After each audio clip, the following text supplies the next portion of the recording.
Welcome to Play Digital Signage Tutorials. In this tutorial, we take a closer look at alerts. Alerts will notify you by email if a screen goes offline, and it will notify you when a screen comes back online. Let's open up the profile menu and click Alerts. Alerts have just a few settings. The first option is a timer. If you set the timer to 10 minutes, you'll receive a notification if this screen goes offline for more than 10 minutes. Then you can add one or multiple email addresses. And finally, you can toggle the alerts on and off. Now, in case you don't want to set up an alert every time you add a screen, you can set a default for all new screens. We're going to open up the Profile menu again and then click Profile. Then open up Default Values, scroll a bit down, and you'll find Screen Default.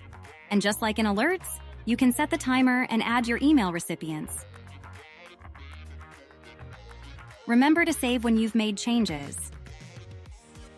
That was all for today. Thanks for listening.